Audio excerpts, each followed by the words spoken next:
I look at some of these modern corporate safety setups, and it's like watching a high-budget theatre production. Seriously, we've all seen it. An incident happens, the team runs around, and then they produce this gorgeous, thick PDF report.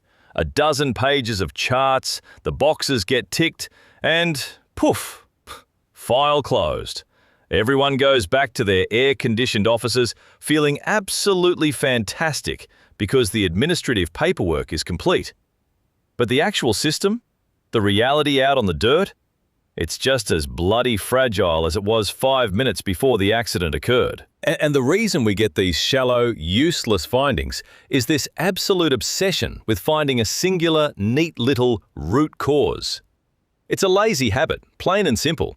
We want to boil a complex, messy event down to operator error or procedural non-compliance because it's easy, it's comforting. It means we can blame a human, write a new rule, and pretend we fixed it. But ICAM is more than a model. It's a mindset. It forces you to step back from those clean, linear timelines and look at work as done.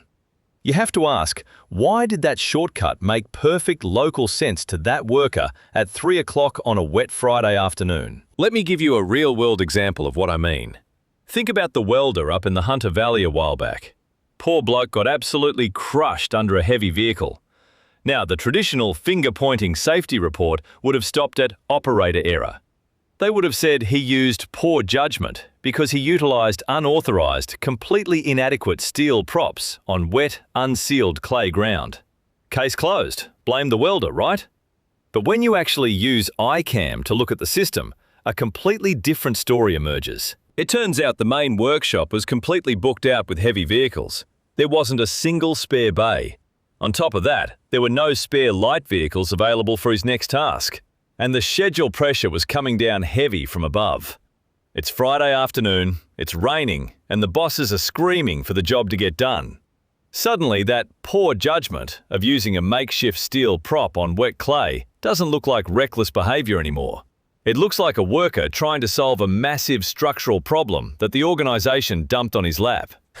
It reminds me of a site shed reality check I had years ago. I was sitting in a drafty crib hut with a supervisor, and he's looking at this shiny new corporate safety procedure that had just been emailed down from head office. He looks at me, totally deadpan, and says, "Cam, the blokes who wrote this have clearly never had grease under their fingernails or clay on their boots." And he was spot on.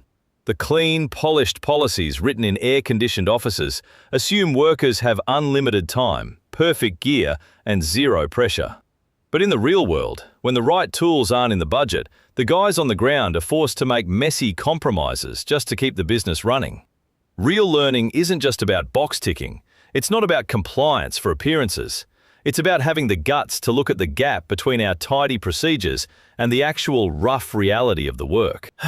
But here is the really uncomfortable truth, especially if you sit on an executive team. Sometimes we do a brilliant investigation. We find the real systemic issues, and then the leadership team rejects the recommendations. They say no because fixing every issue identified is too expensive, too disruptive, or, God forbid, it makes senior management look accountable. When leaders reject these findings, it's not because they're stupid or ignorant. It's a massive data point. It reveals the organization's true, unvarnished appetite for risk when safety starts clashing with the quarterly budget or production targets. So, how do we stop managers from just quietly vetoing these crucial fixes? Well, you have to establish a formal review before reject protocol. It's about governance.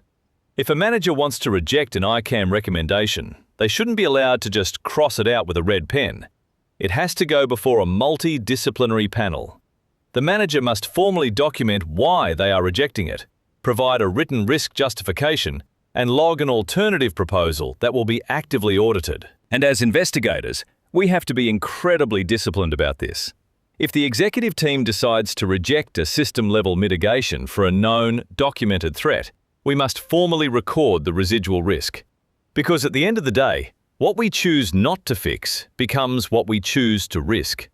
And when you document that clearly in black and white, the personal legal liability and the governance risk transfers directly back to the boardroom. right to the C-suite and the directors.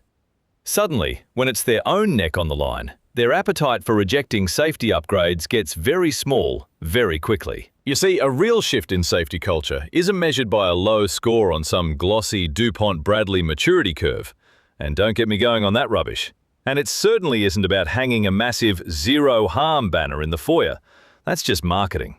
Real cultural shift is when a supervisor stands up at a morning toolbox talk and instead of reading out dry compliance stats, asks, "Where is our system fragile today?"